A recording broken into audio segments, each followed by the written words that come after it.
A forgotten fjord where the sun dares not linger lies a tale of unspeakable horror.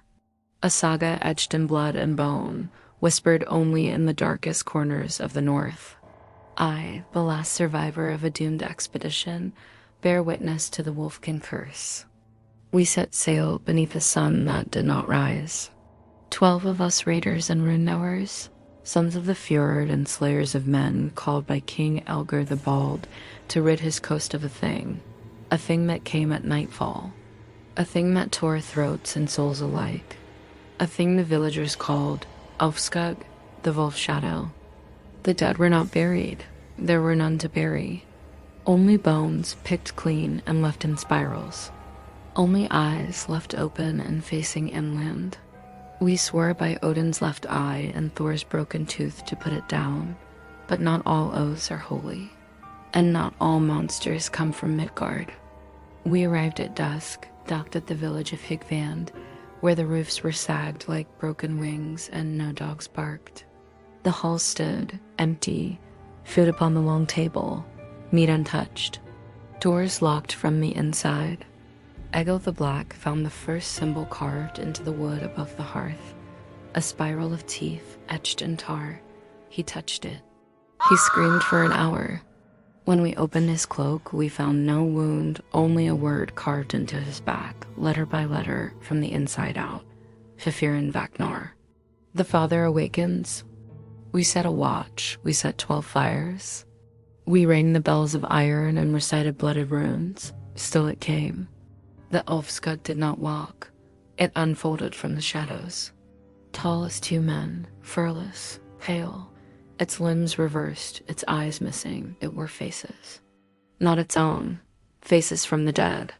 It wore the face of Egil, then tore it off. We fought. Steel did nothing. Fire made it laugh. Only Stigunder's mirror shield, forged with runes backward and blessed in a cursed river, made it flinch. It retreated, but not before it bit off Svi's soul. His body still walks, but his mouth hums dead bird songs. In the longhouse we found a stone, black as void, etched with 9 runes, none of which belonged to our world. We showed it to the seer woman, whose mouth had been sewn shut by her own hands. She wept blood from her ears and wrote, "Speak the 9th rune, and the door opens." But some doors open inward. We found old carvings beneath the floorboards, of a tree that bled upside down, of a beast that suckled wolves from its ribcage, of a father sleeping beneath a hill, dreaming in echoes. The riddle was clear. The Ulfskug was not the monster. It was the messenger. We went to the barrow, the old burial mound with the spiral stones. We sang no songs. We bore no torches. We knew we would not leave unchanged. Inside the walls were flesh. The runes glowed in our minds, not our eyes. We heard whispers. He is the first howl. He is the root beneath Yggdrasil. He is the hunger in all elves. Then we saw him, the father, the beast without time. A ribcage of roots, a mouth filled with baby teeth, hands that ended in witnessing eyes. Stigander stepped forward, speaking the rune aloud, the 9th, the true name of the father. It sounded like a sword unsheathing in reverse. The thing screamed. Reality tore. I alone emerged, wounded in mind. Carrying the mirror shield cracked. Behind me, the barrow burned with no flame. The Ulfskug gone. The curse paused, but not broken. The runes still whisper when the moon waxes too red. The wind still carries teeth. And when I sleep, I dream of a hill that breathes, and a door that waits to open again. Etched on the back of the mirror shield, only visible in moonlight, was a message in Stigander's hand. We did not slay the beast. We read its gospel. And now we are its apostles.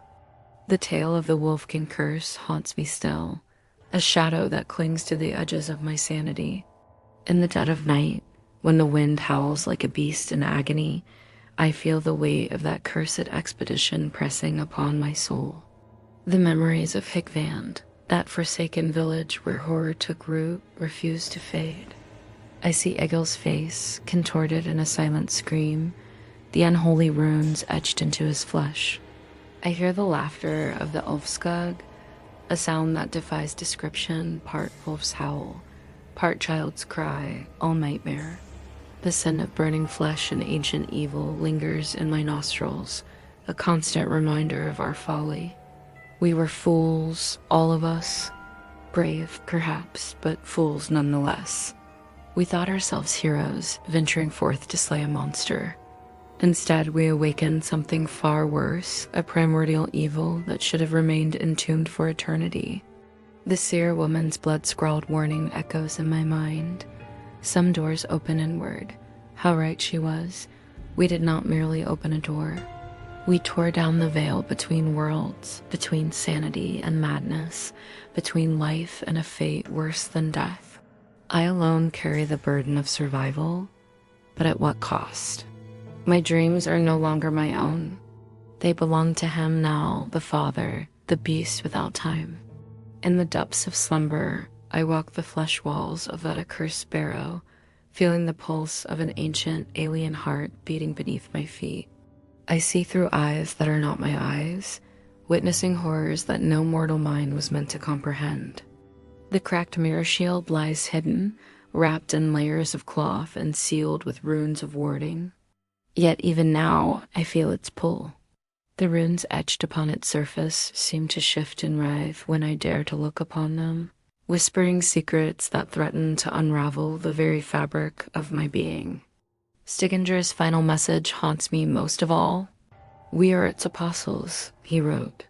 What dark gospel did we unknowingly embrace in that moment of cosmic terror? What unholy truths now reside within the shattered remnants of my psyche? I have tried to warn others to share the tale of the Wulfkin Curse as a cautionary fable, but who would believe such madness? Who would heed the ravings of a lone survivor, his mind fractured by horrors beyond mortal ken? And so I write this account, not as a plea for help or understanding, but as a final testament, a warning to those who might stumble upon this cursed knowledge in the future. Beware the black ships that sail under sunless skies. Beware the whispers that echo from ancient barrows. And above all, beware the ninth rune, for to speak it is to invite damnation. For in the end, we are all but pawns in a game far older and far more terrible than we can imagine. The Ulfskug may be gone, the Father may slumber once more, but the curse remains. It waits, patient and eternal, for the next fool hardy enough to seek it out. As I pen these final words, I feel a chill wind rising. The candle gutters casting strange shadows on the walls. Are they merely tricks of the light, or do I see the outline of reversed limbs, of eyeless faces peering from the darkness? I dare not look too closely, for I know now that to gaze too long into the abyss is to invite the abyss to gaze back. And in that gaze lies madness and the howling void of the wolf shadow's embrace. Let this be my legacy, my final warning to the world. The Wulfkin Curse is real. It is patient, and it hungers still.